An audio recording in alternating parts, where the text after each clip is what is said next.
This section will instruct the builder to finally install all the body panels, engine belly pan, and then install the skid pans.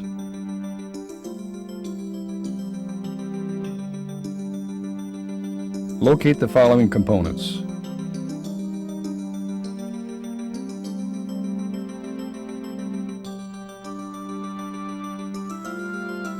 Reference construction print E32-2000. Locate the hole in the bottom of the tub to access the fuel drain. Attach the drain cock mounting bracket to tub with 4 screws and nut plates. Make sure the steel braided fuel lines connected to the drain tee are positioned so that they will not touch anything. This is the engine belly pan as received from Rotorway International. With all the body panels installed, fit the engine belly pan to the bottom of the tub using 7 clecos.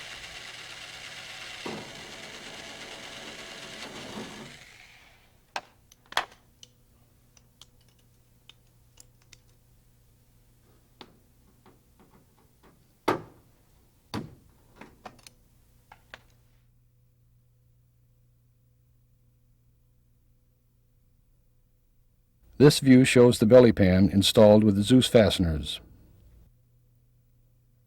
Cut the holes for the fuel filler caps only after the tanks are finally installed and bolted in place on the airframe.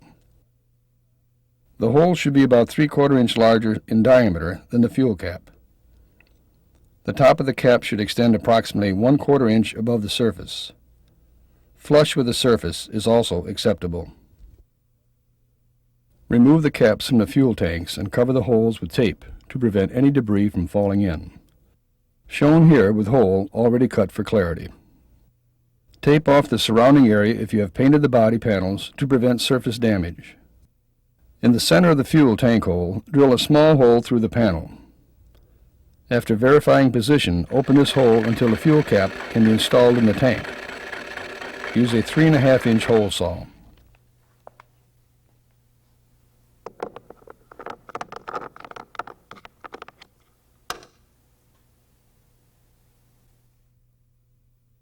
These are the skid pans and mounting hardware as received from Rotorway. There are notations for the inboard and outboard pants. It is recommended to fit the front skid pans first, as the rear skid pans are slightly more complicated. Allow 1/4 inch of clearance between the top of the pants and the body to enable the landing gear to flex. Sand and trim as necessary.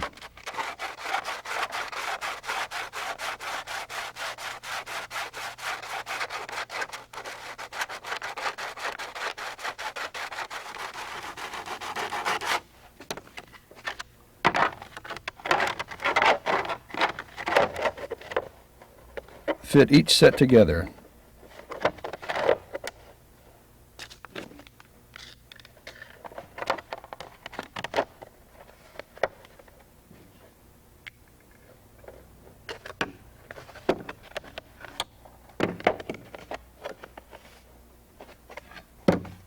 Cleco 2 places on the rear of the pants and the front where they fit best.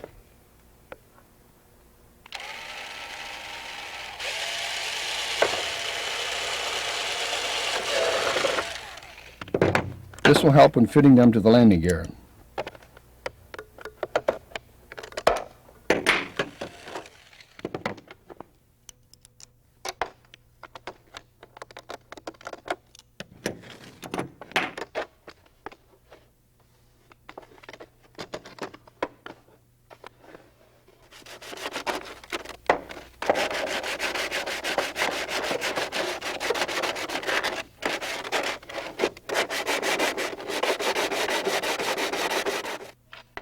Check for approximate fit on the front skid with both the inside and outside pants.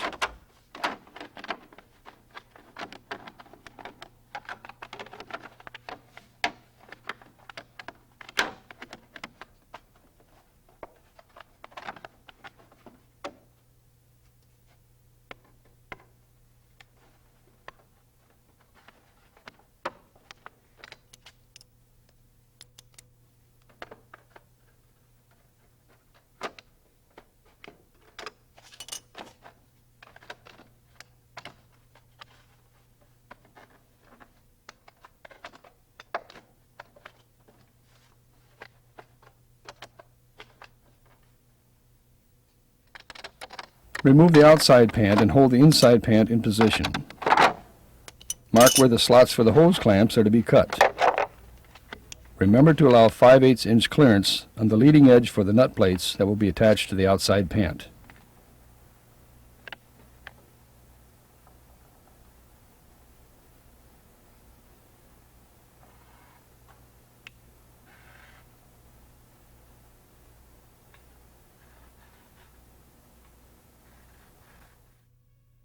Cut 2 slots 1/2 inch to 3/4 inches apart, centered on the leg of the landing gear.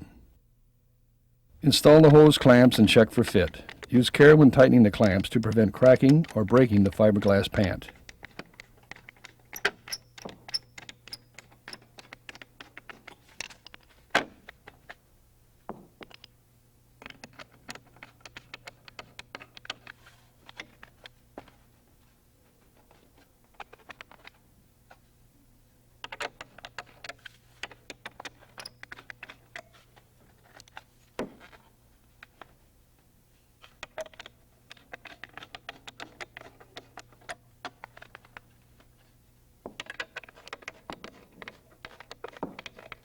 Check the fit of the inside pant to the body with a hose clamp holding it.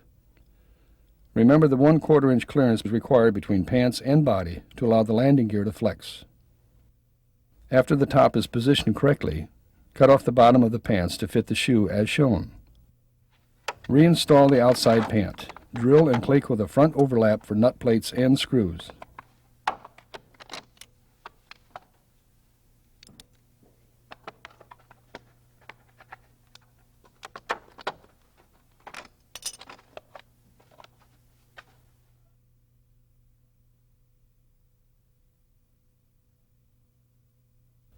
Mark and cut the top edge of the flare for clearance if necessary. Notch the pants around the step.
Hold the outside pant in position on the rear landing gear.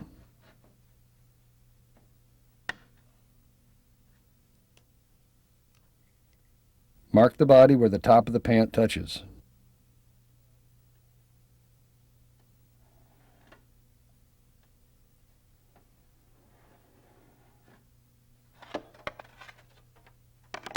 Place the end of the tape measure on the mark and hold the 2-inch mark on the tape where it contacts the gear. Find the distance to the center of the ground handling bushing.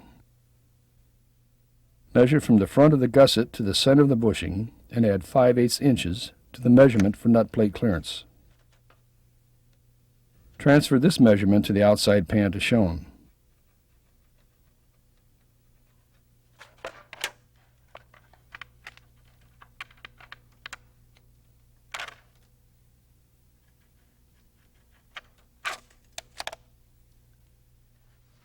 Drill a 7/8 inch hole and fit the pant on the landing gear. After the top is positioned correctly, cut off the bottom of the pants to fit the shoe as shown. Repeat the previous steps for the inside pant. Then drill and install clecos to check the fit of both assembled halves.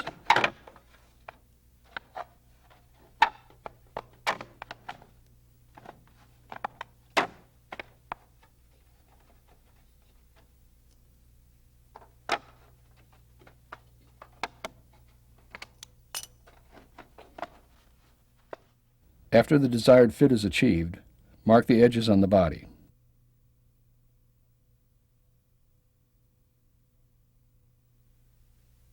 Remove the outside pant and hold the inside pant in position. Mark where the slots for the hose clamps are to be cut.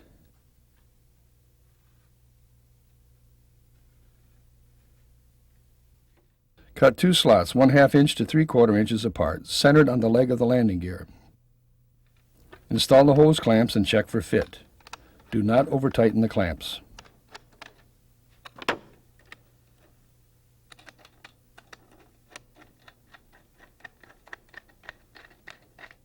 Check the fit of the inside pant to the body with the hose clamp holding it.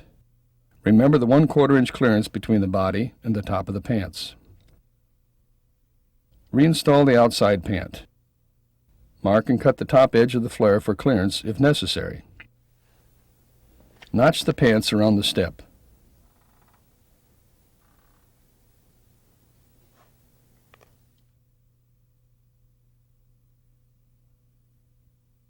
After the pants have been final fitted and painted, glue the rubber molding around the top of the pants using the weather strip adhesive supplied.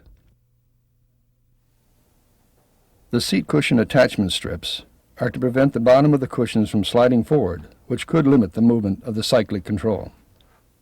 When installed, the cushions must not extend in front of the seam where the fiberglass seat bottom meets the cyclic inspection covers. Place the strip on the seat cushion as shown. Mark the strip and cut it to length.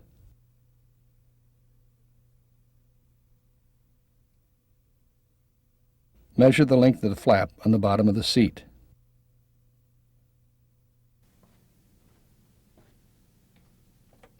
Transfer the measurement to the seat bottom, beginning at the front edge of the fiberglass.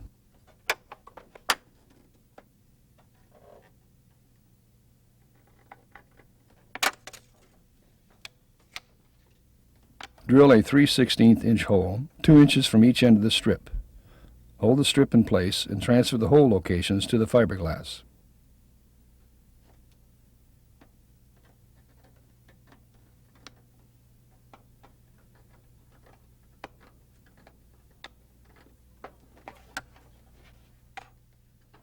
Drill holes and install an 8/32 nut plate in each hole on the underside of the fiberglass.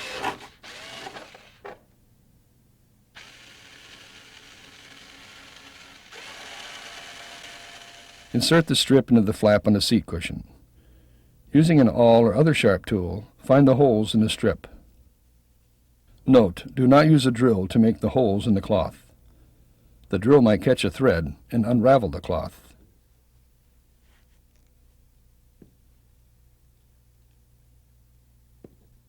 Enlarge the holes enough to fit the screws through.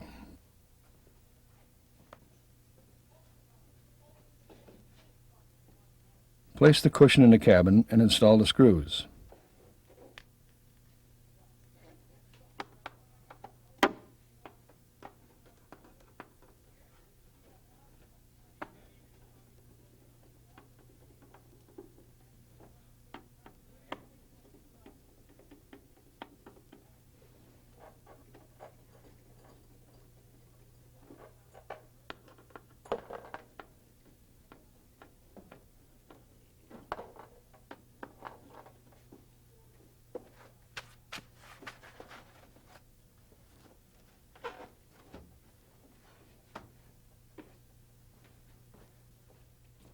To secure the remainder of the cushion, glue strips of Velcro hooks to the fiberglass seat back or aluminum access panels with contact cement.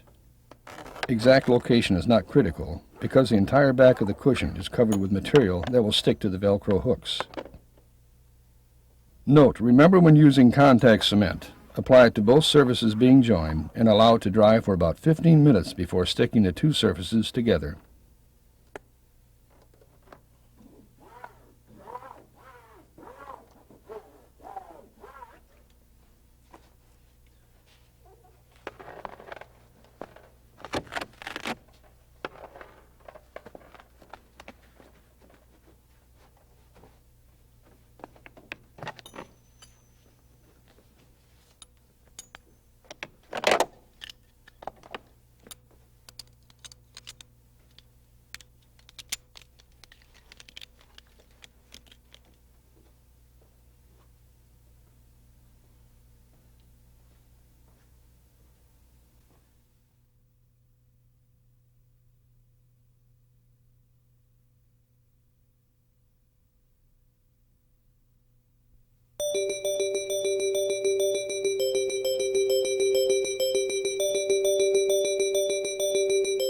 This section will show the builder how to finish construction of the blades, cut out the pitch horns, install the blade straps, install the blades on the hub, make the lead lag adjustments, and static balance. It is recommended at this time, before installing the main rotor blades, the builder should attend Rotorway International's flight training school to review the rigging of the rotor system and controls. Locate the following components: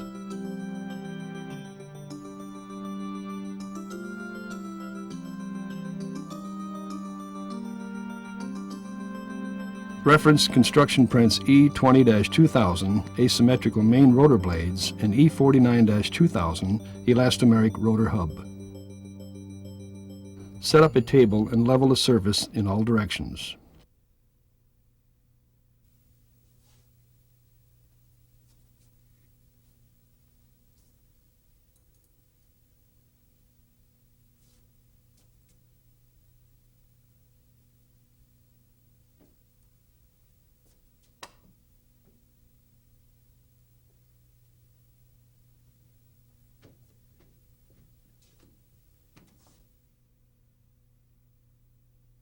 The blade straps are made at the factory as a set.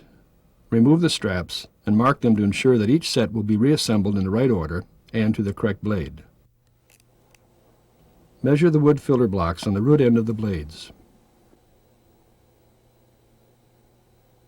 Note the cord line inscribed on the end of the blade. The filler blocks must be sanded to match the dimensions on construction print E20-2000. Using a number 2 pencil with normal pressure, cover the surface to be sanded. Use sandpaper wrapped around a block of wood for even sanding. Sand until all signs of the marks are gone. This method normally removes 0.02 of an inch.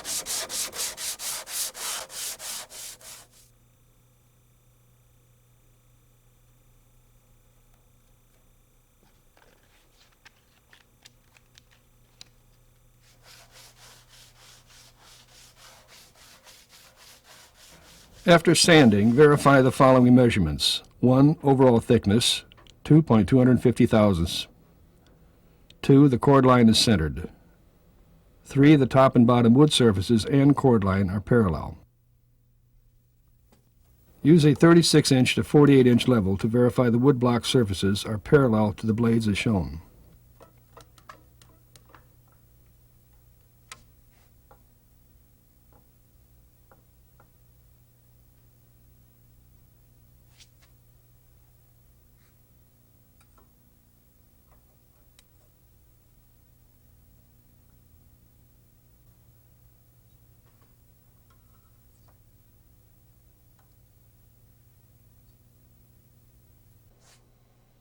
Reference the construction print to mark the blades to remove the trailing edge on the root end.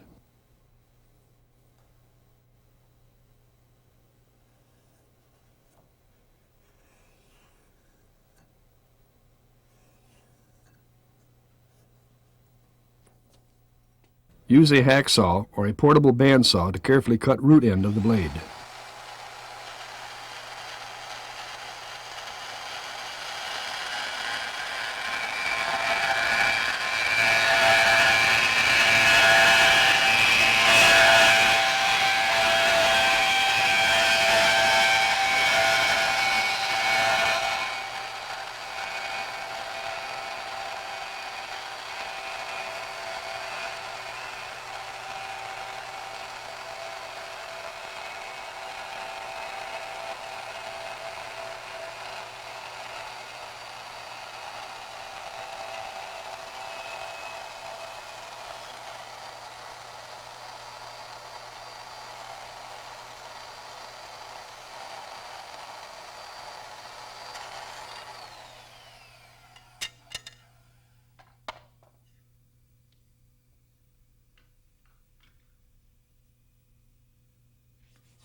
Use a file and sandpaper to remove any burrs.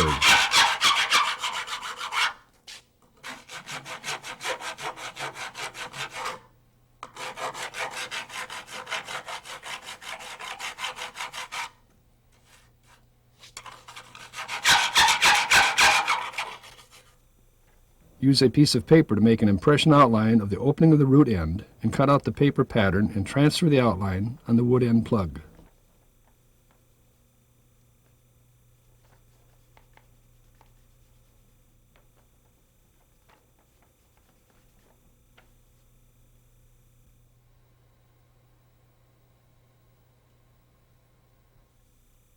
Place the wood end plug next to the rotor blade and draw a line even and parallel with the rotor blade where the top and bottom skins meet. Draw a line even and parallel with the spar.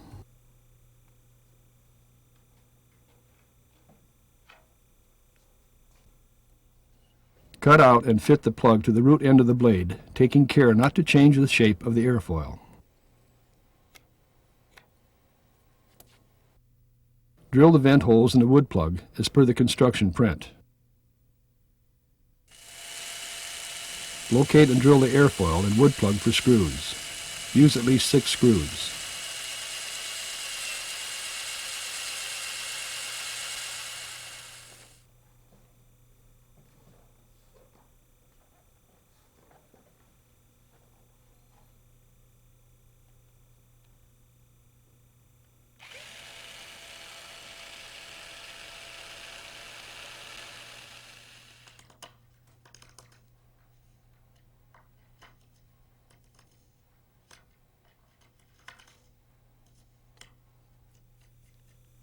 Sand the mating surfaces and apply 3M structural adhesive.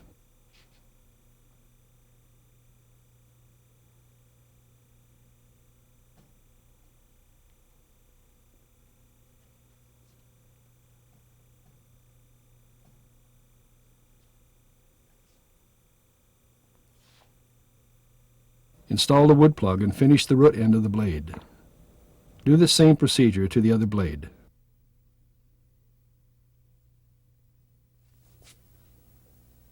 Hold the wood for the tip end plug against the blade and trace the airfoil on the wood.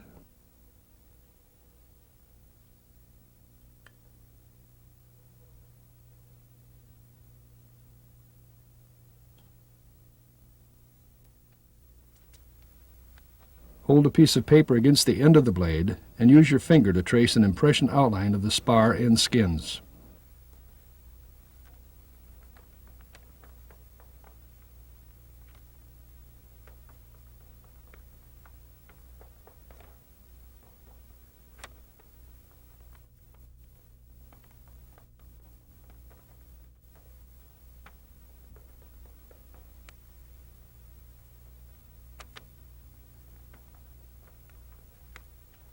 Cut out the paper pattern and transfer the outline on the wood end plug. Cut out and fit the plug to the rotor blade, again taking care not to change the shape of the airfoil.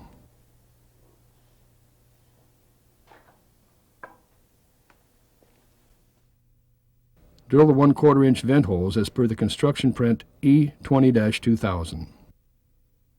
In between the vent holes, drill 2 1/8 inch holes for number 8 by 3/4 inch long sheet metal screws if needed for dynamic balancing.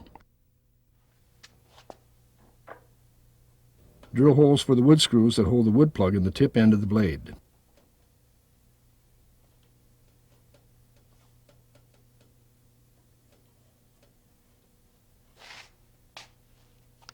Use a number 47 drill for the pilot hole and a number 32 drill for the shoulder of the screw.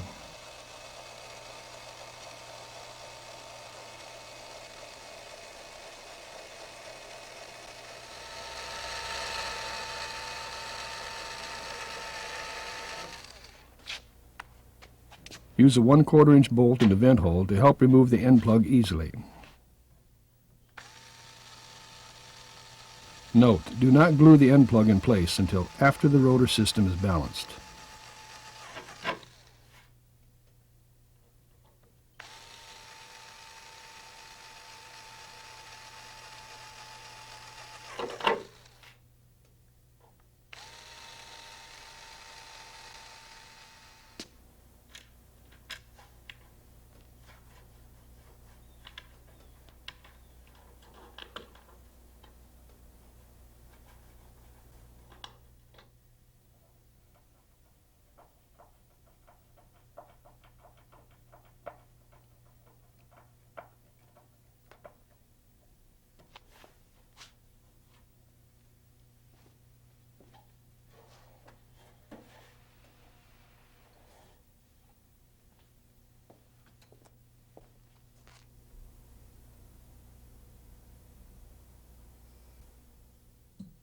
cut the tip weight material in half and drill the two 1/4 inch holes as shown in the construction print E20-2000.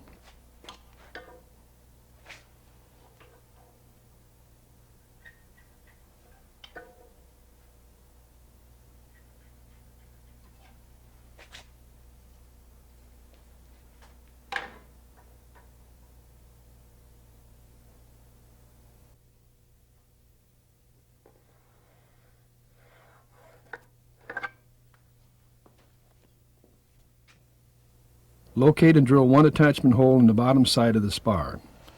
Note the hole should be drilled at an angle to allow the head of the bolts to match the shape of the airfoil.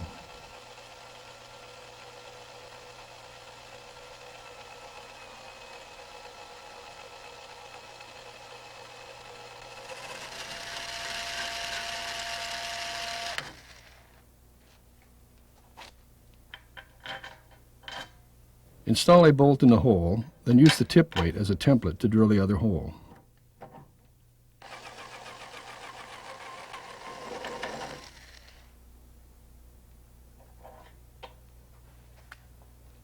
Note the rivet tails extending inside the blade where the tip weight is located can be removed to allow the weight to sit flush.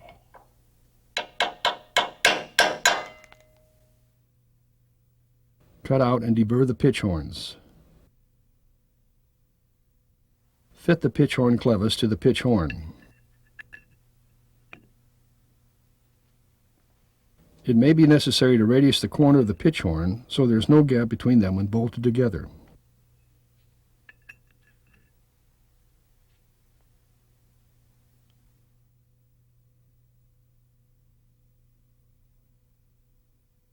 This shows the aligner blocks as received from Rotorway. The blocks are marked with a T to indicate the top. The top must be up when the aligner blocks are installed into the blade so that the adjustment bolts will align with the studs in the rotor blade.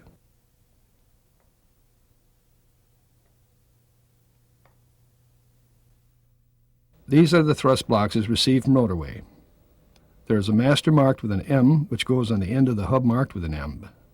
The slave is marked with a S. Both blocks have a top side as shown. These are the elastomeric thrust bearings as received from Rotorway.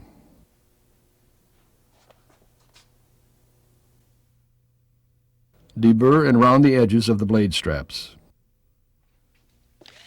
With a wire brush, roughen the surfaces of the straps to be glued so that the glue will adhere.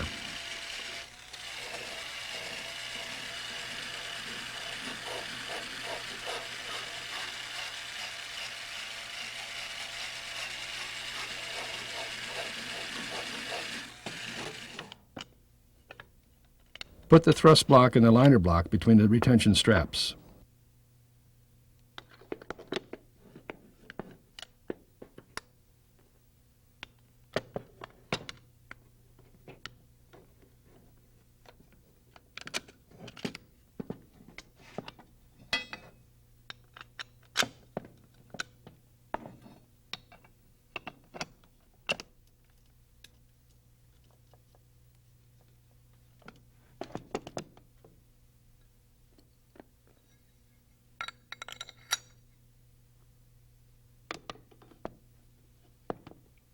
If you do not have enough 9/16 inch washers to tighten the 9/16 inch nut, you can use the pitch horn as shown here on one set of the straps.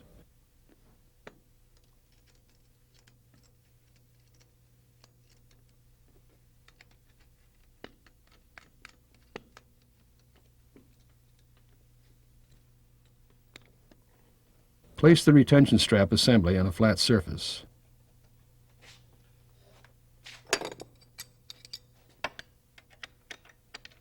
Tighten the 9/16 inch bolt and the two 5/16 inch bolts to maintain alignment when mounting the assembly on the rotor blades.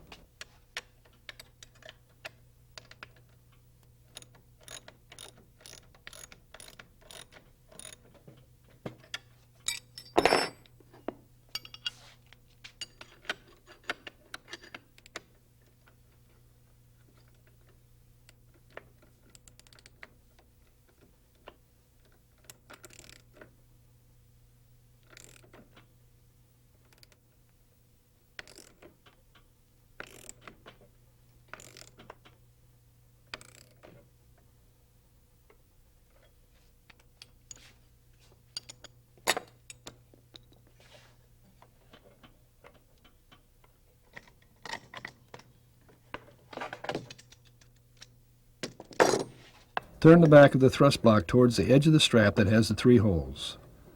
This will make it possible to measure to the edge of the 9/16 inch bolt when mounting the assembly to their blades. Before applying the adhesive to the blade straps, check the assembly for fit.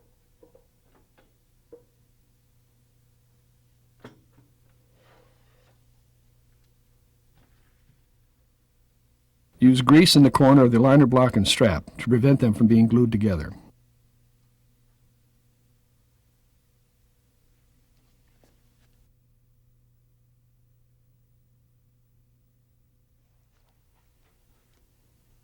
Apply a thin layer of glue to the filler block and mating strap surface. Then slide the assembly so that the last bolt hole in the strap is at the end of the blade.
Using a clean rag, wipe the excess glue from the end of the blade and strap.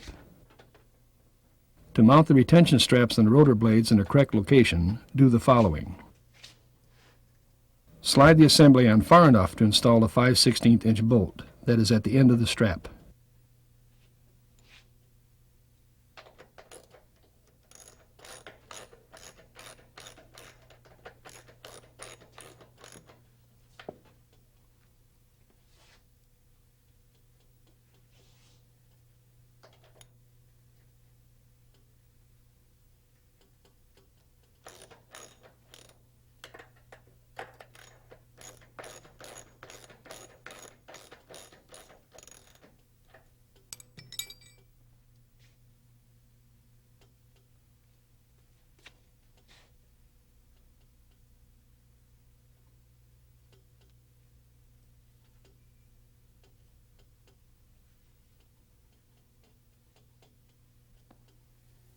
Place a straight edge against the leading edge of the blade.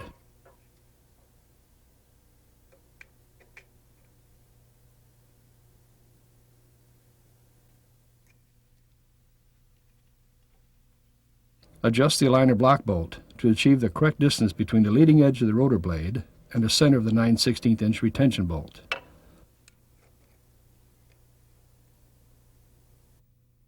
This distance must be 1.985 inches to 1.990 inches.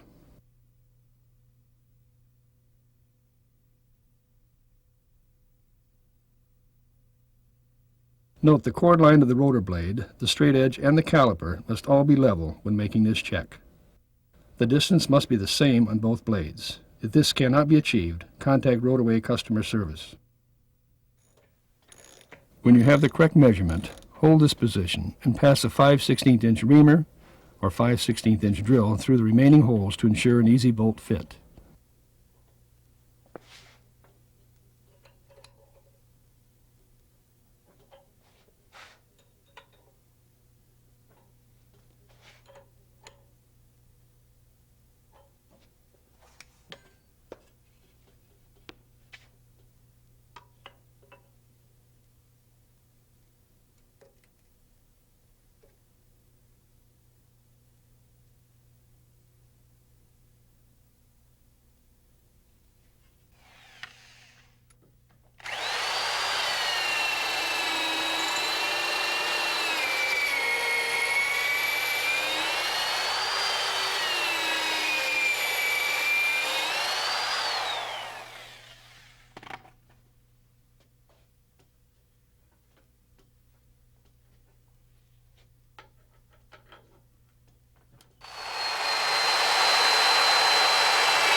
Install the 5/16" bolts and torque them to 14 foot-pounds.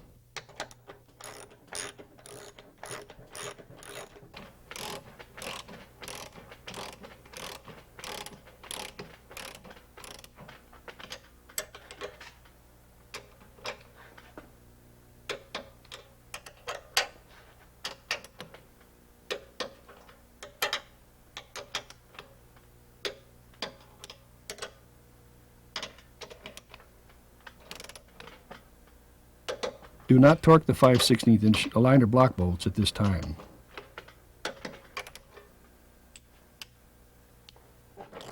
Remove the thrust block and make the following checks.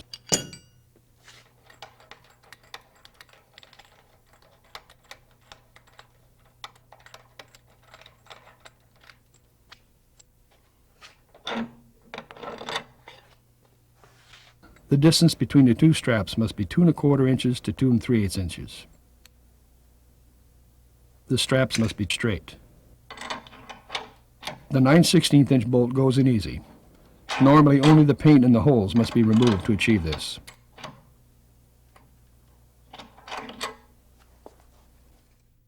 Referring to the rotor hub section in the maintenance manual is a good reference to help the new builder pilot understand the rigging of the rotor system. Before mounting the blades to the hub, level the main shaft 90 degrees to the ground both fore and aft and laterally. Shim under the skids as necessary. Verify the hub is shimmed correctly to the shaft. Since your main assembly is new, carefully rock the hub back and forth 15 to 20 times to lubricate the shims, since they probably haven't been moved in some time. Place a spring scale on the outboard pin and pull up or down until the hub plate starts to move. Read the spring scale and note the reading. The hub pressure must be between 8 to 12 pounds. Note, to keep the hub plate moving, it may require more pressure to start the movement.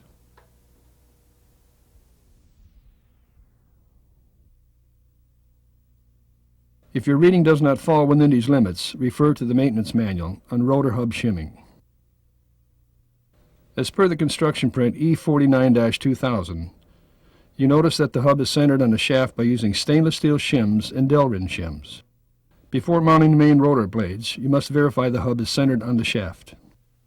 Refer to the maintenance manual to fabricate this hub fixture to measure the hub to shaft center position. Turn the hub so that the numbers stamped on the hub plate are on the pilot side and the hub is aligned fore and aft to the helicopter. It makes no difference which side of the helicopter the numbers are on, but it is a good practice to establish a normal and routine procedure. Place the fixture on the hub. Push the fixture up against the outboard pitch pins and hold the fixture down on the 3 rivet point contacts located on the bottom. Securely hold the fixture on the hub and rock the hub back and forth until the needle on the dial indicator stops moving in a central position. Then zero the indicator.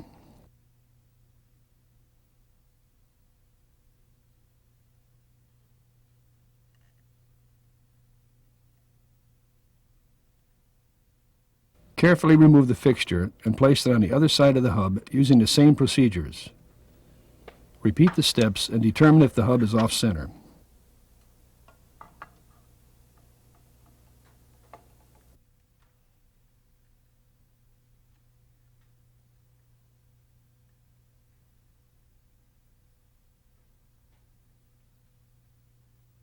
Hub centering must be within 1/1000th total indicator reading.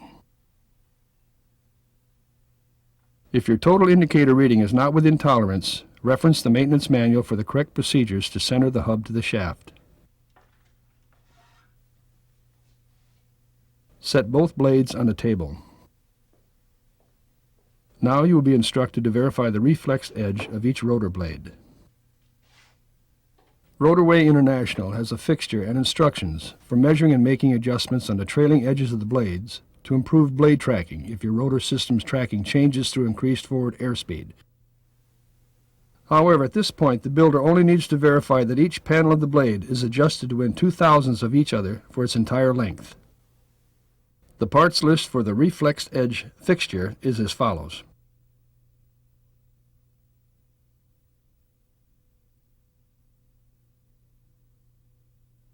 When checking one blade against another, you'll notice the difference in the readings.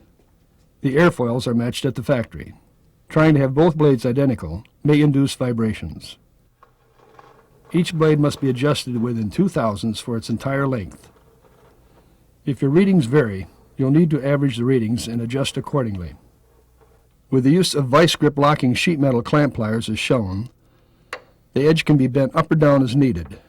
To avoid damaging the skin surface, glue some rubber strips to the pliers. Before proceeding further, the blades must be painted at this time, otherwise balancing adjustments will not be accurate. Rotorway recommends using a primer that will give you the best results in your environment. Then use a 2-part polyurethane paint.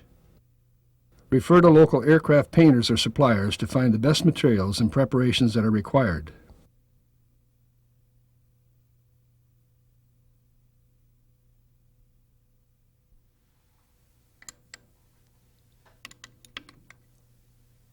To help with the static balance later, remove 2 of the 3/8-inch bolts on one of the teeter blocks and replace them with smaller 1/4-inch bolts, washers, and nuts. Refer to the maintenance manual on rotor hub shimming.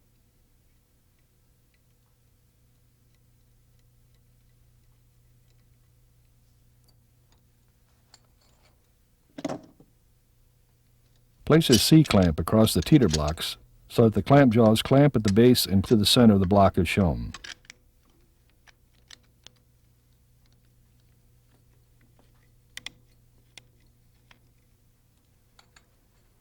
Place a 9/16" box end wrench on the 3/8-inch teeter block bolt head and turn the wrench to feel if the bolt moves easily after tightening the C-clamp. Adjust the clamp as necessary.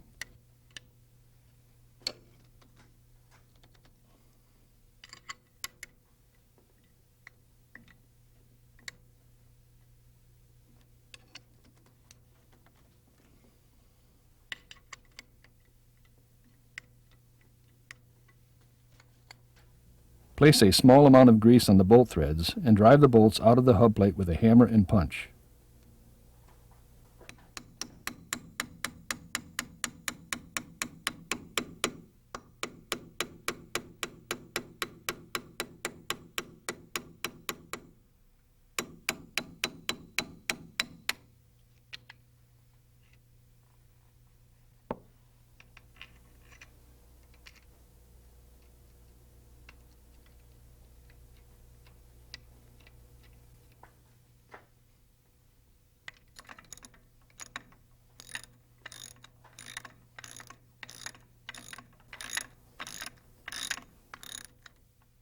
Remove the other 3/8-inch bolt in the same manner and remove the C-clamp and tighten the bolts.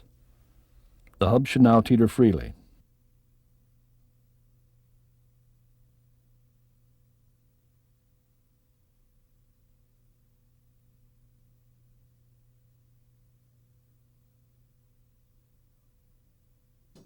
Grease the outboard and inboard pitch pins on the hub and install the thrust blocks on the hub without the elastomeric thrust bearings.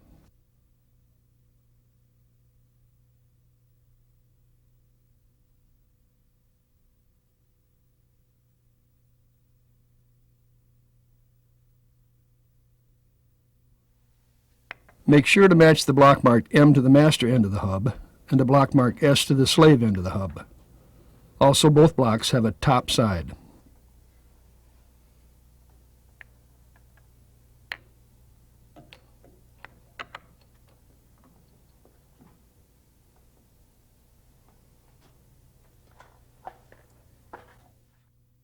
To help in mounting the rotor blades, it is helpful to fabricate this fixture, which clamps around the tail boom at the third bulkhead and supports the end of the blade approximately 30 inches above the top of the tail boom, as shown. With the help of someone, mount the first blade to the rotor hub using the tail boom fixture to support the blade end.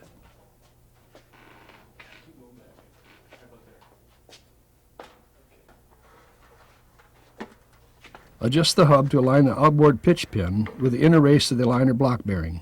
Slide the blade far enough to install the 9/16" retention bolt and the pitch horn through the straps and thrust block. If the blade does not slide on far enough, verify the teeter stop, which is the lower blade strap, is not pushing against the rubber sleeve. If it is against the rubber sleeve, Adjust the tail boom bracket to raise the blade slightly and install the 9/16 inch bolt. Note, you will be instructed later to shorten the strap. The 9/16 inch bolt should slide in fairly easy when the blade and hub are in proper alignment. Do not force this bolt in with excessive pressure. Have the person helping you lead or lag the blade slightly to aid with bolt installation.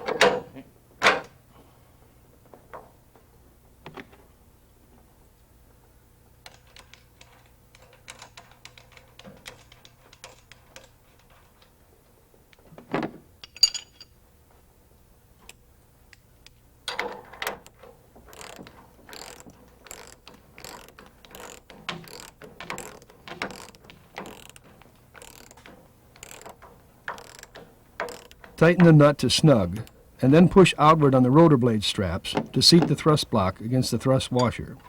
Then tighten the bolt. Do not torque this bolt at this time.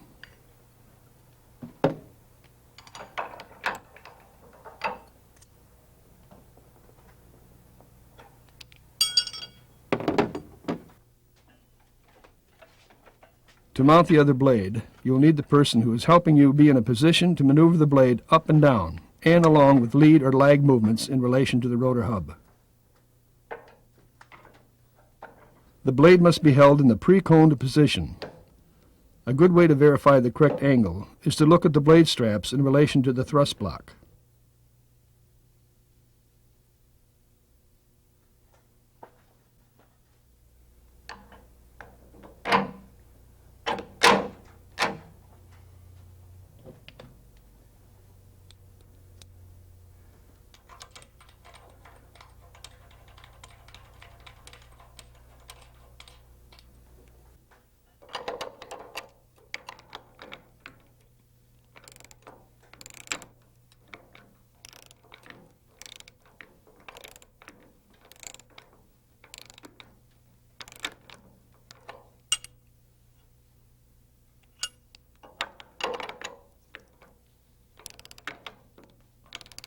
Tighten the nut to snug, and then push outward on the rotor blade straps to seat the thrust block against the thrust washer. Then tighten the bolt. Do not torque this bolt at this time.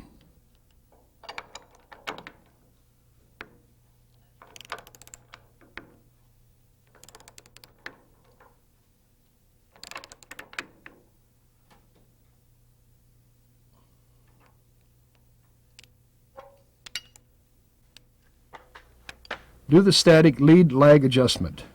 Make sure the main shaft is level both lateral and fore and aft. Make sure the hub plate is level laterally. Each blade must be level in relation to the lead lag position and must float freely on the pitch pins. To make the proper lead lag adjustments, level each blade by loosening the set screws and the two 5/16 inch bolts that secure the liner block.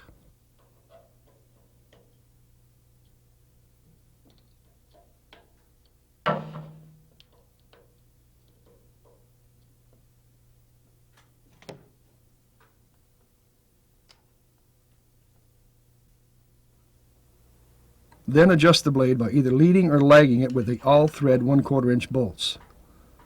Use a level on the blade strap.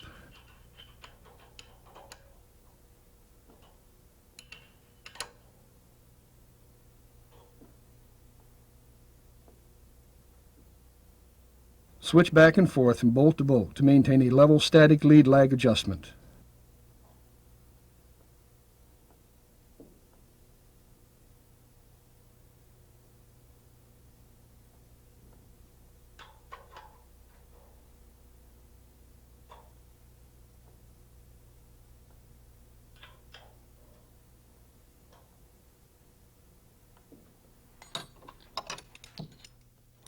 Next, tighten the two aligner block 5/16 inch bolts. Then tighten the 4 set screws.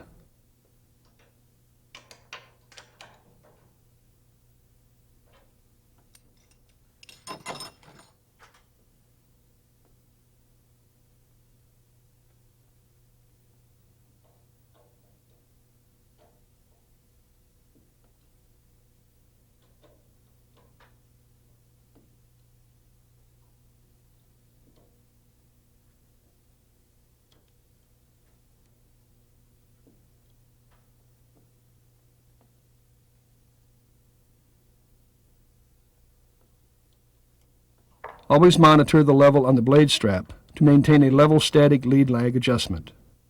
This can be a sensitive adjustment as you tighten the bolts and set screws against each other.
Reference the construction print E20-2000 for the final torques of the 1/4 inch all thread bolts, the 5/16 inch aligner block bolts, and the set screws.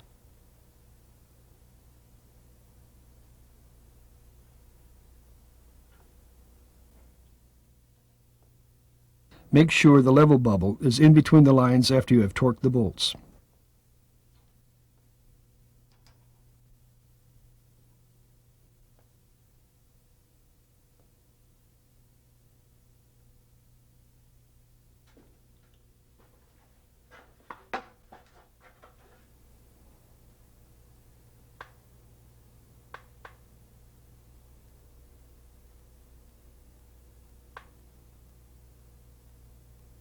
With the blades teetering freely, set the end plugs and their wood screws on the ends of the blades. The tip weights and their screws and nuts must be in their position. Teeter the blades. The hub will return to a level position if the static balance of the blades are equal. Notice the slave blade on this ship is slightly heavier. Weight will have to be removed until the hub is level.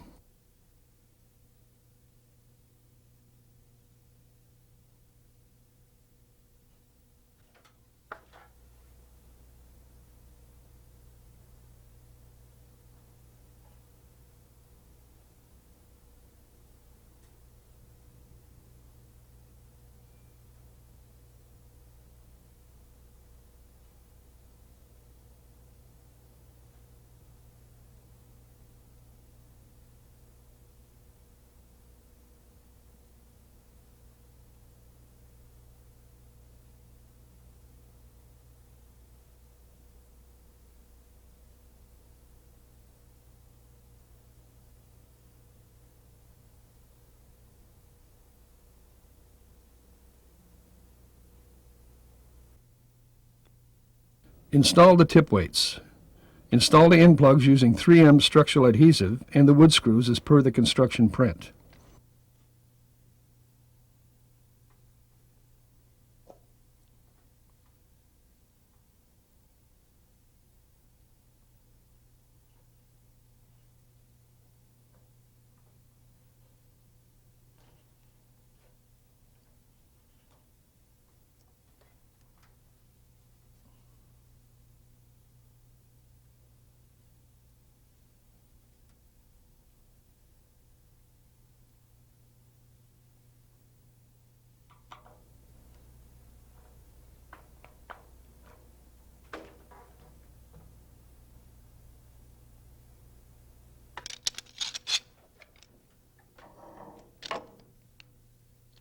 Replace the two 3/8 inch teeter block bolts one at a time to prevent excess strain on the other teeter block from the weight of the two main rotors.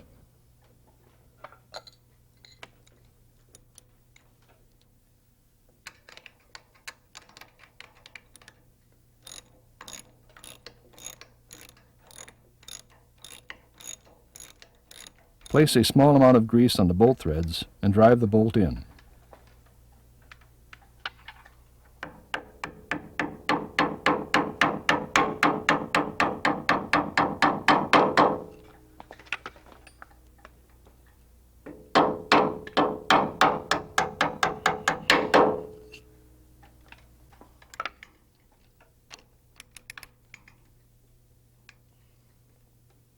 Torque bolts to 24 foot-pounds.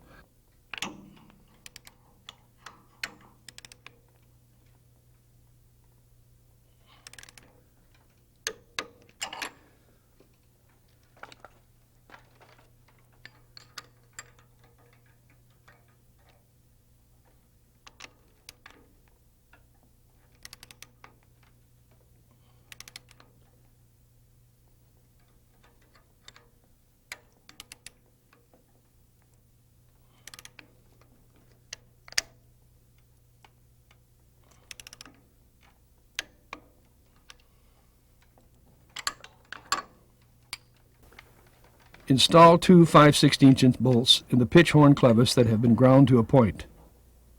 Lift the pitch horn high enough to allow the point of the bolt to touch the main drive pin. Rotate the pitch horn and clevis by tapping lightly with a mallet to align the point of the bolt with the center of the drive pin.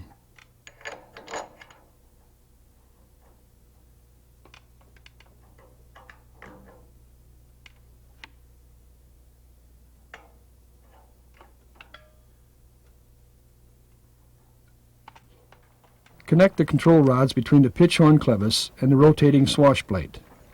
Use two long 5/16" bolts of the same length in the rotating swash plate when installing the control rods.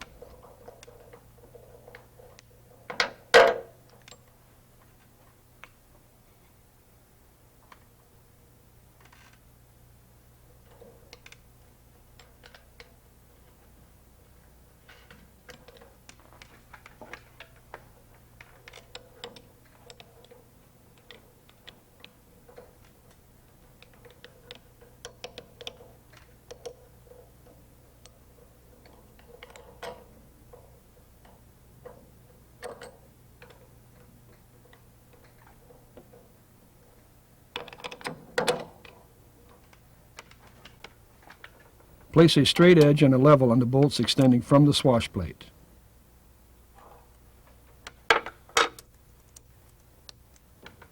Level the swash plate.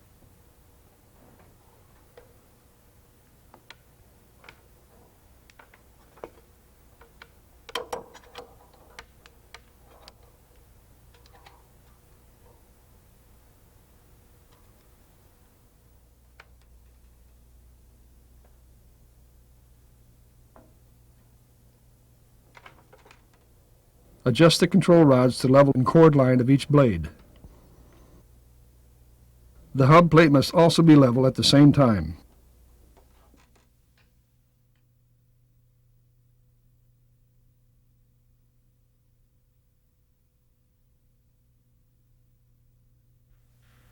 Measure the distance between the main shaft and the control rods even with the bottom of the hub plate. The distance must be the same on both sides.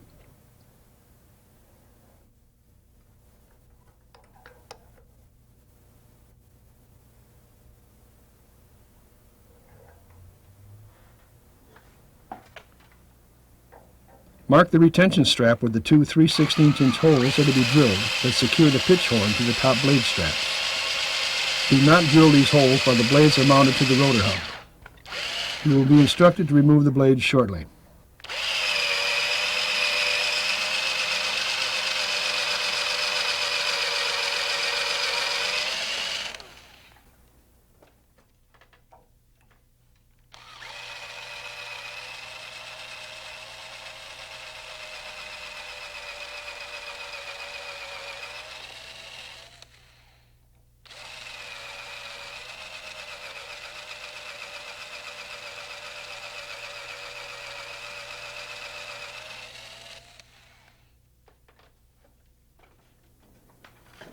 Make sure the main shaft is 90 degrees to the ground, fore and aft. Then slide the rubber shaft protector on the main shaft upward. Teeter the blades so that they are 7 1/4 degrees to the shaft.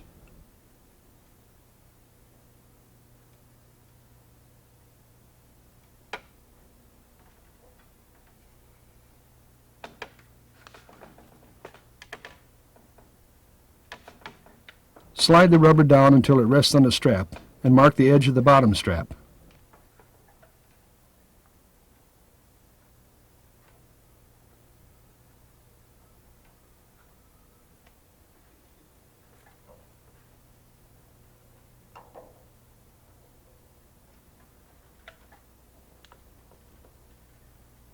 Do the same teeter the opposite way and mark the edge of the other strap.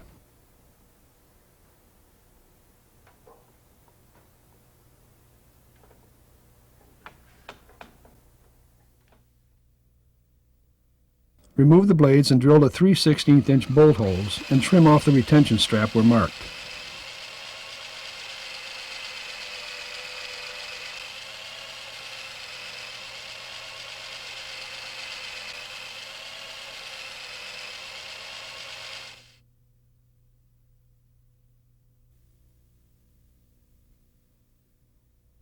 Install the pitch horn to the blades with the two 3/16" bolts. Check the fit of the 9/16" bolt.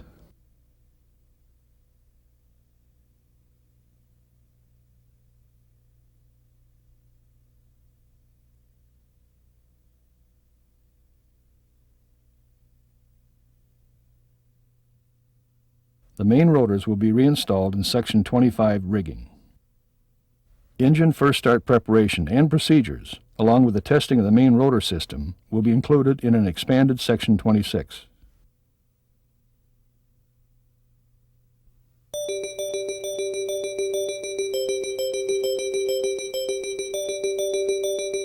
Review all of the construction prints and follow the details of this section thoroughly.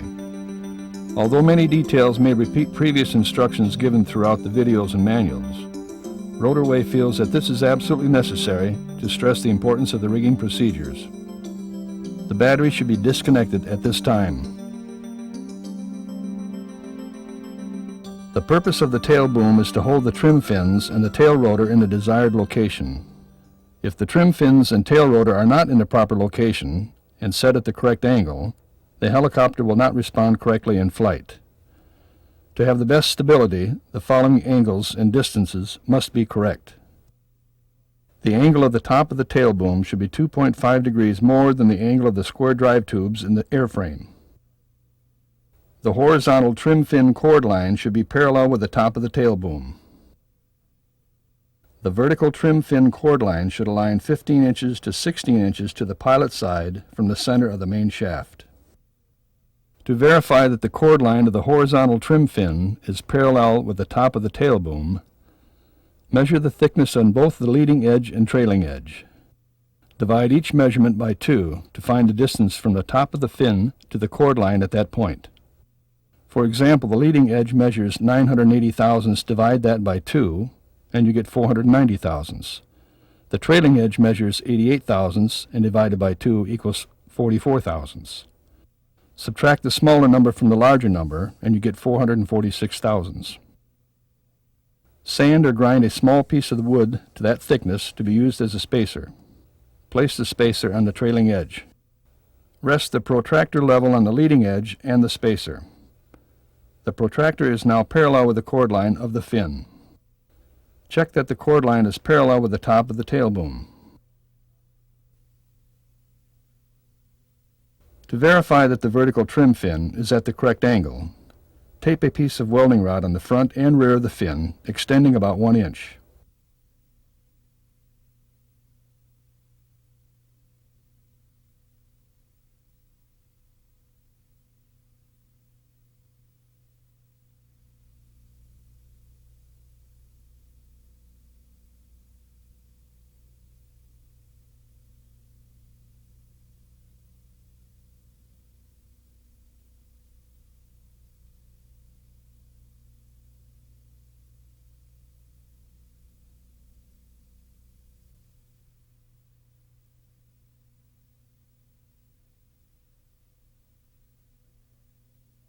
Sight across the welding rods from behind the ship. The rods should align between 15 and 16 inches to the pilot's side of the main shaft.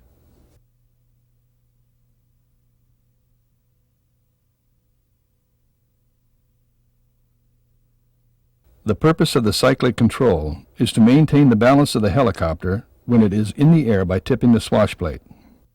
If the angles are not within the specified range of travel, the sensitivity of the control will be affected, possibly to the extent of being unable to control the helicopter. The angles that will give the pilot the best control throughout all maneuvers are as follows. The total travel from the left to the right stop should be 52 degrees.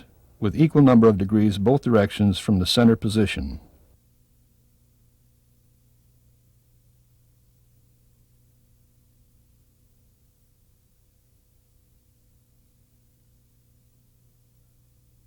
The total travel from the rear to front stop should be 52 degrees, with the rear stop set for pilot comfort.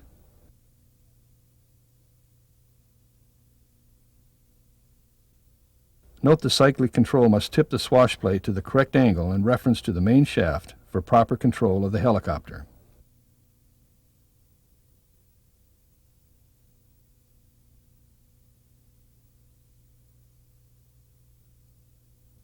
Set the protractor to read 26 degrees and place it on the side of the cyclic handle.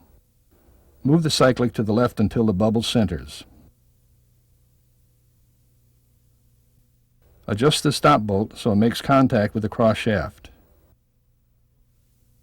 Set the protractor to read 26 degrees in the other direction, leaving it in place on the side of the cyclic.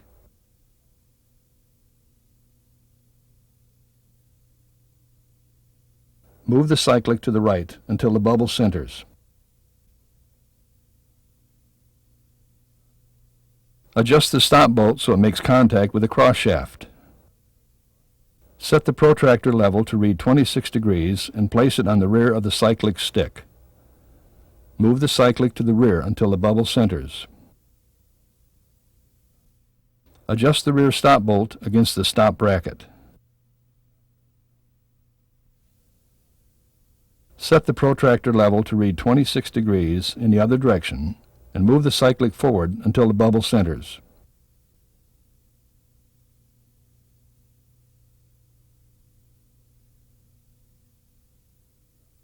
Adjust the forward stop bolt against the forward stop bracket.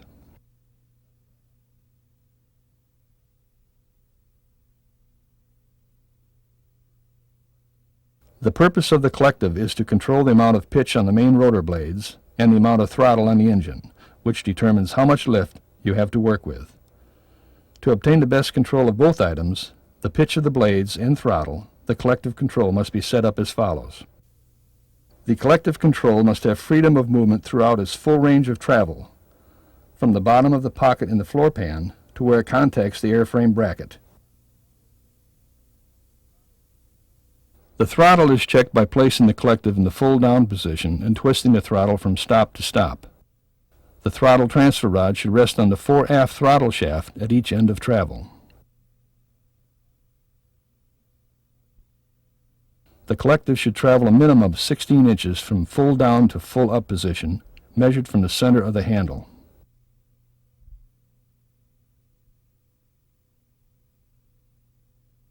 The purpose of the anti-torque pedals is to control the pitch of the tail rotor blades. Changing the pitch on the tail rotor controls which way the helicopter will turn. To have enough control in all maneuvers and power settings, set the pedal travel as follows. The anti-torque pedal control should have freedom of travel from stop to stop with the push-pull cable traveling 2 7/8 inches.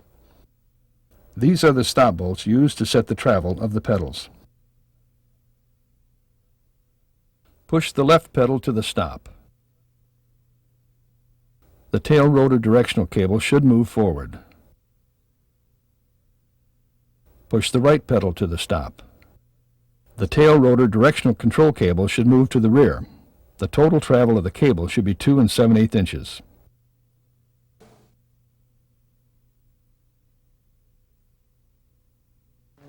The purpose of the tail rotor is to counter the effect of torque. If the tail rotor does not work properly, the helicopter will turn as soon as it becomes light on the skids, and there would be no way to stop it. Follow these steps when rigging the tail rotor. The key and the tail rotor shaft should extend the same amount out of the slider at each end of travel of the pedals. Note, to prevent lockup, the key must not extend more than 5/16 of an inch out of the slider. Reference construction print E17-2001 to fabricate from a 1/2 to 3/4 inch thick piece of wood this pitch checking template as shown. Place the arm in the full negative position. Note, the key should not extend more than 1/4 of an inch to 5/16 of an inch.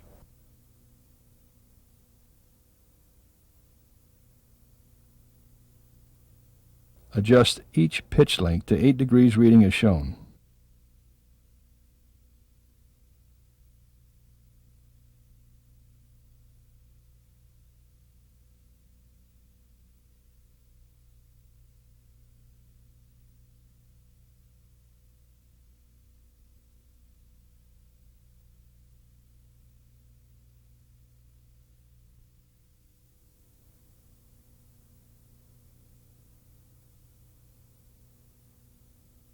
Rotate 180 degrees to check the second blade. Adjust both blades as close as possible to 8 degrees negative pitch within 1/2 turn on the pitch link.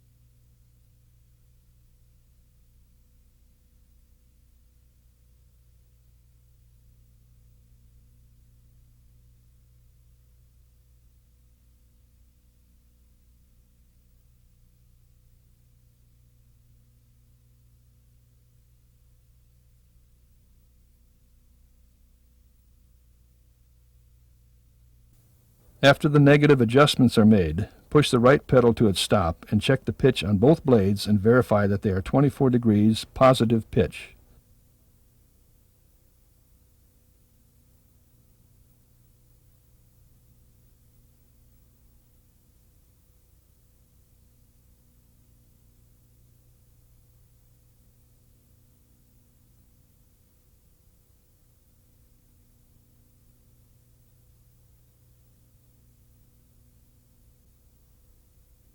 If the right pedal is at its stop and the pitch of the blade is more than 24 degrees, set the stop accordingly.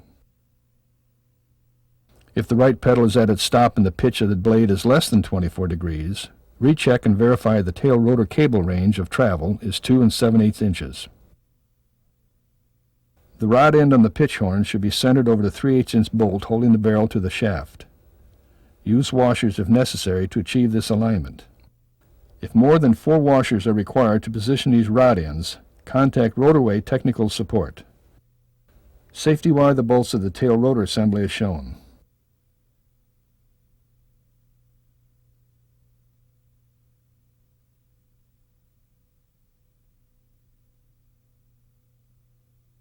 You will need to drill a small hole in the carriage slider assembly to safety wire these 2 bolts.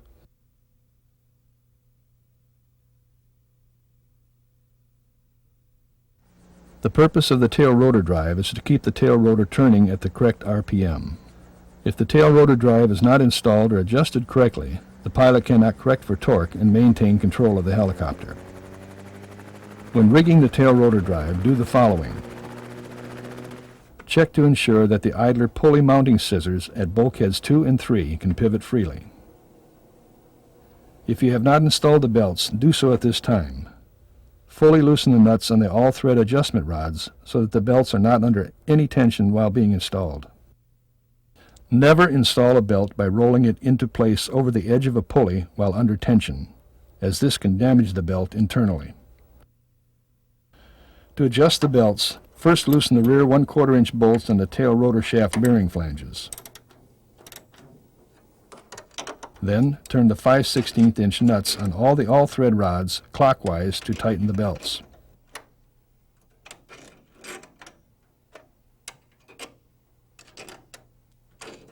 Initial tensioning. Check the tail rotor drive belt tension at the front of the number 1 bulkhead. Push the belt with the belt tension tool until it indicates 10 pounds.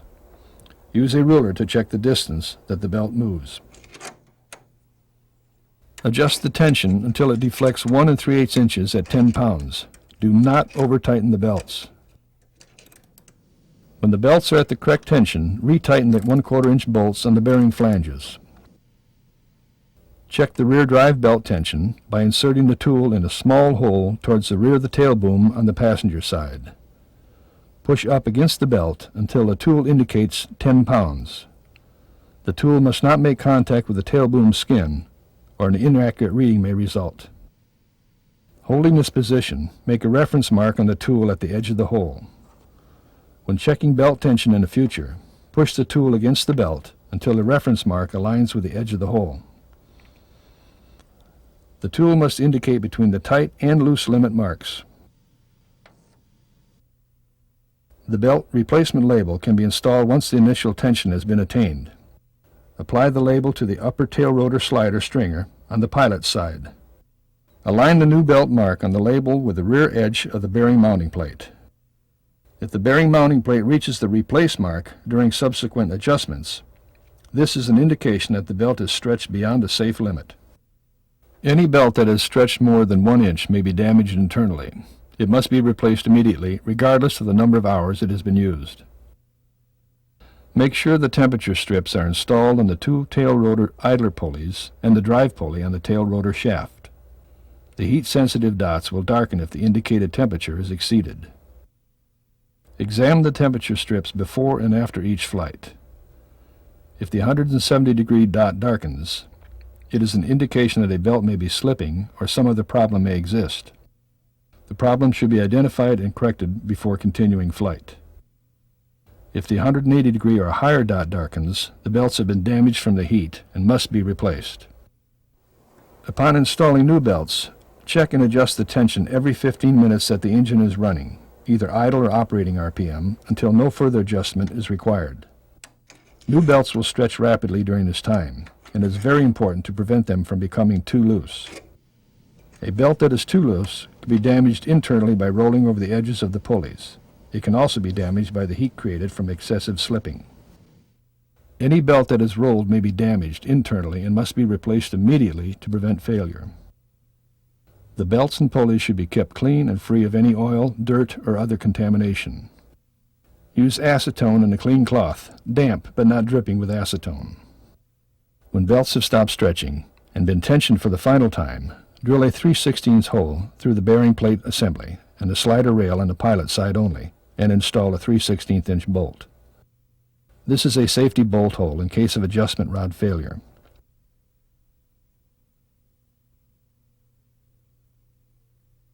The main rotor blades are wings which lift the helicopter and pull it in the direction that you are flying.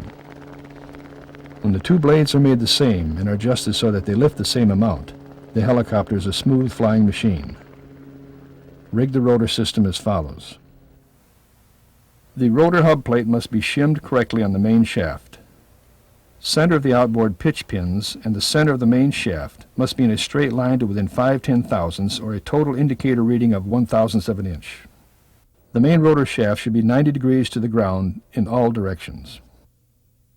The center of the 9/16 inch retention bolt should be 1.985 thousandths to 1.990 thousandths from the leading edge of the rotor blades. The thrust block should be installed correctly on the rotor hub. Both rotor blade cord lines should be level, with the control rod disconnected. Both rotor blades should be the same weight. Both pitch horns should be mounted to the retention strap the same. Set the pitch on the rotor blades using the control rods, with the swash plate 90 degrees to the main shaft. With the collective full down, both blades are set at 2 degrees negative pitch. Check the pitch on the main rotor blades when the collective is in the full up position. The pitch should be 9.5 degrees to 10 degrees positive. When the collective is at its stop in the up position and the pitch measures more than 10 degrees, it will be necessary to modify the stop on the airframe. Bolt a piece of shim stock to the bracket to adjust the correct pitch. This is necessary as too much pitch would produce rotor RPM decay. The teeter travel must be between 14 and 15 degrees total movement.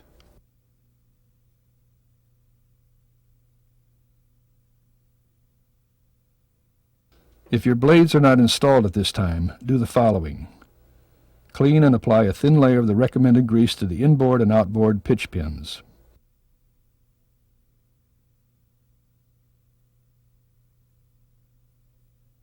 Install the thrust blocks with the master block on the end of the hub with the serial number.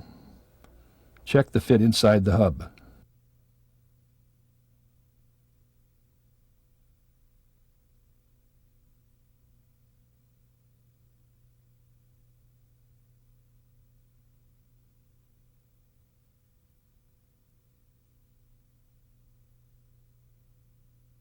Using the procedures in Section 24, install both blades to the rotor hub.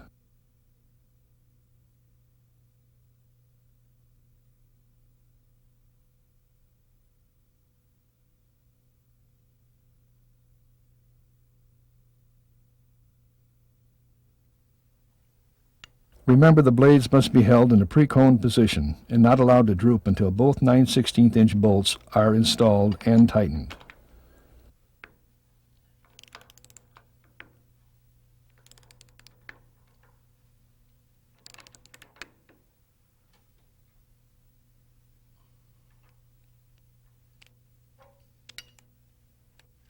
Level the rotor hub laterally. If necessary, shim under the skids to level the hub.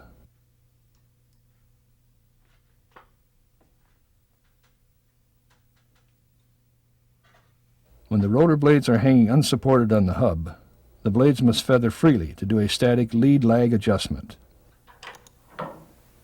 Loosen the 5/16" aligner block bolts and the Allen screws.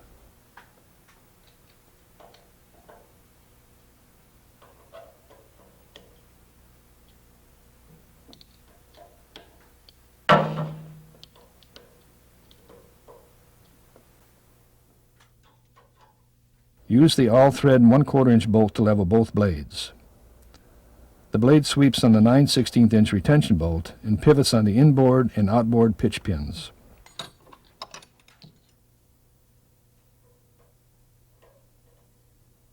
When the blade is aligned with the pitch pins, it will level itself if it is free to pivot on the pitch pins. Check that the slave blade is level. Check that the master blade is level.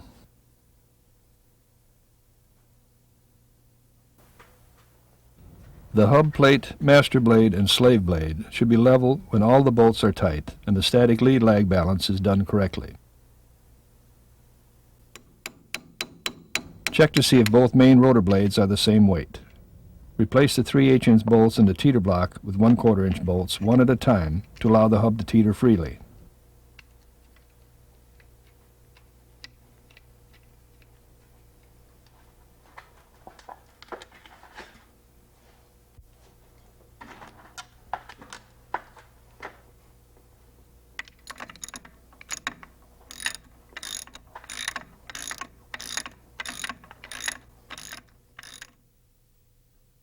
Place the level on the hub plate under the main drive pin so the weight of the level will not affect the balance of the blades. The blades should teeter freely and return to the balanced position. If they do not, remove weight from the tip weight of the heavier blade until the bubble centers.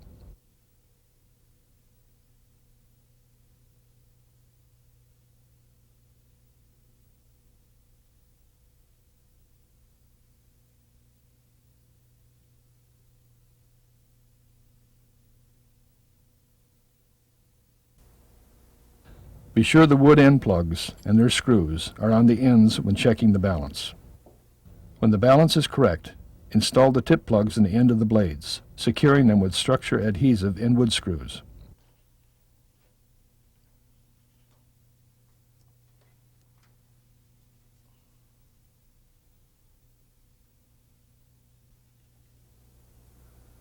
Remove the 1/4" bolts and reinstall the 3/8" bolts in the teeter blocks one at a time.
Verify the position of the pitch horns. With a long 5/16 inch bolt ground to a point, install it in the pitch horn clevis. Raise the pitch horn and verify that the point aligns with the center of the drive pin.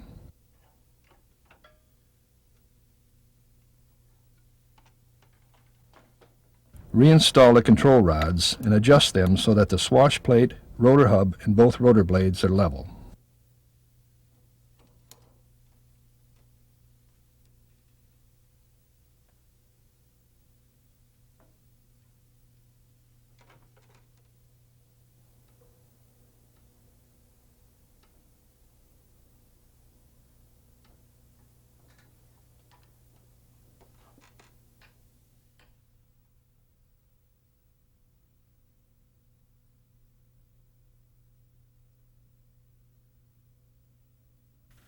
Slide the rubber collar down as far as possible and check the distance between the main shaft and the control rods. Both sides must be equal.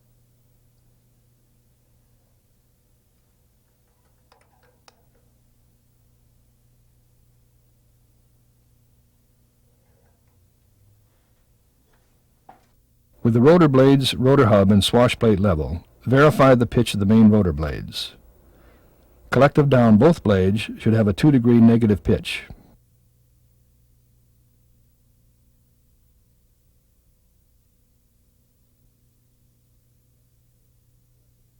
Collective full up, both blades should have a 9.5 to 10-degree positive pitch.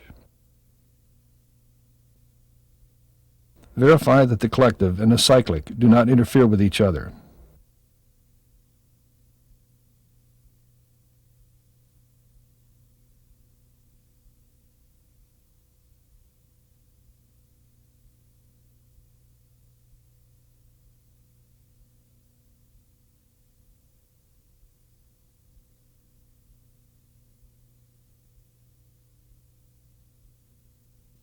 Look closely at the pitch horn clevis and the rod end on the control rods.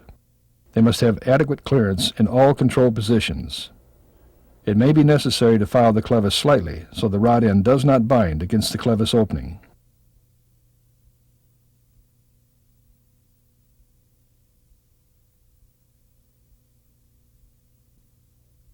Also, make sure the thrust blocks and blade straps do not interfere with the hub plate in all cyclic and collective control positions.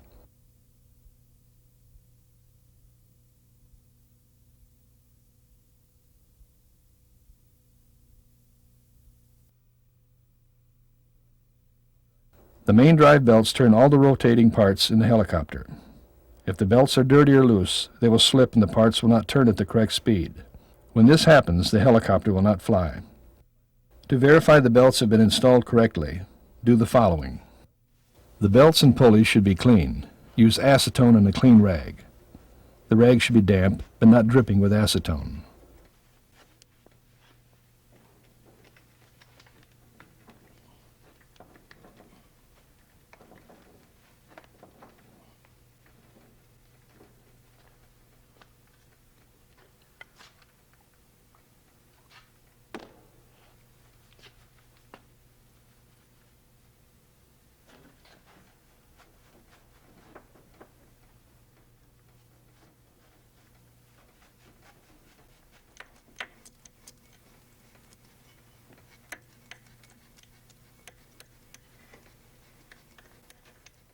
To verify the pulleys are properly aligned, level the secondary pulley by shimming under the skids.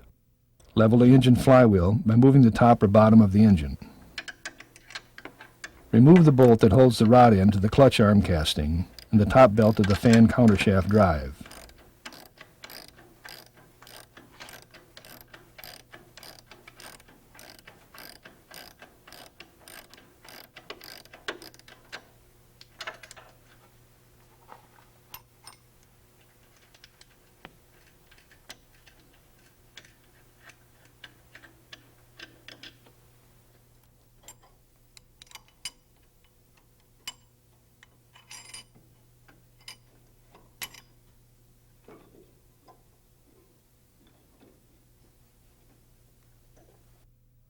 Make a mark on the side of the engine pulley, 200 thousandths from the top of both sides of the aircraft.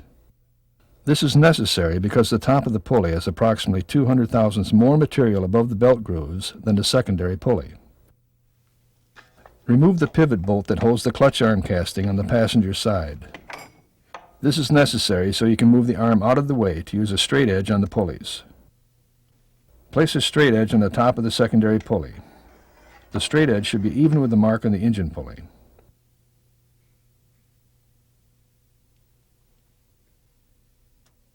Reinstall the clutch arm and place a straight edge on the secondary and verify the idler pulley is level with the secondary pulley. The pilot's side is the tension side of the pulley, so if you have to choose one side to be perfect, use the pilot's side. Be sure the belts are at the proper tension. Caution, do not over-tighten the belts. Achieve the correct tension and adjust as necessary to maintain the correct tension. Apply 7 pounds of pressure with a spring scale to one drive belt on the pilot side. It should move 1/2 inch. The idler pulley should not be touching the belts when making this test. Install the bolt that holds the rod end to the clutch arm casting.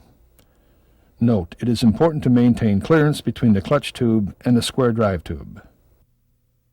When the clutch is engaged, the piston in the spring tube should move 1 inch. Make sure the pivot arm bolt, the piston, and the springs in the spring tube have been greased. Verify and make sure the clutch arm casting does not touch the piston tube.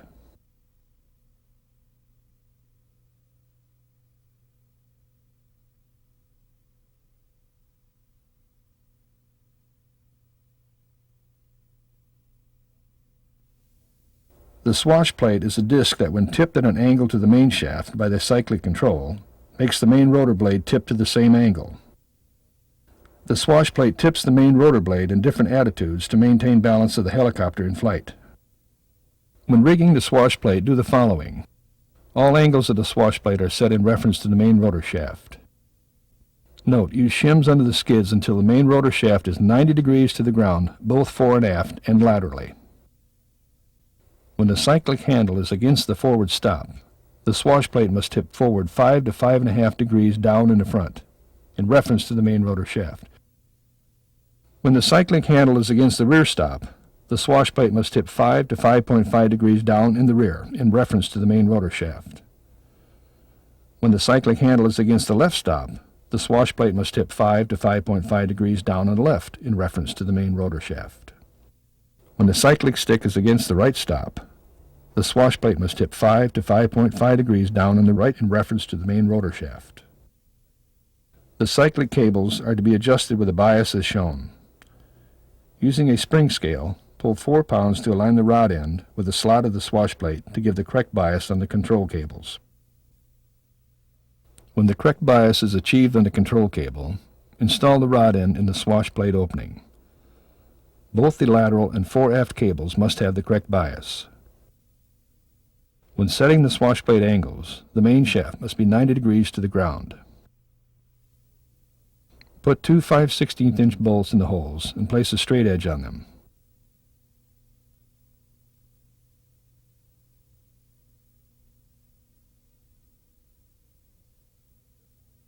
Set the protractor level 5 to 5.5 degrees and set it on the straight edge. Center the cyclic fore-aft and against the left stop. Adjust the rod end until the bubble centers.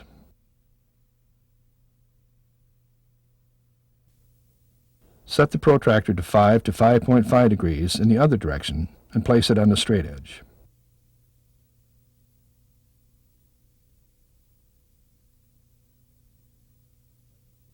The cyclic control should be centered fore-aft and against the right side stop. The bubble should center. If it does not, the ratio of the cyclic and swash plate is off. Check the moment arm at the end of the cable. The moment arm is the distance between the pivot point and the attachment point. Remove the long bolts and rotate the swash plate to check the fore-aft angles.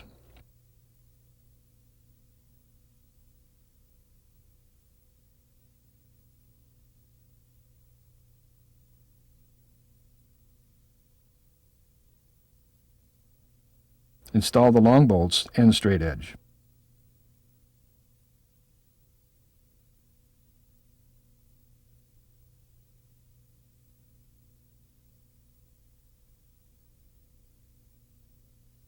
The cyclic should be centered laterally and against the forward stop to set the angle. Set the protractor to 5 to 5.5 degrees and place it on the straight edge. Adjust the rod end until the bubble is centered. Set the protractor to 5 to 5.5 degrees in the other direction and place it on the straight edge.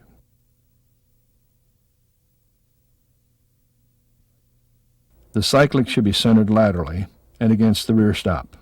The bubble should center. If it does not, the ratio of the cyclic and swash plate is off. Check the moment arm at the end of the control cable.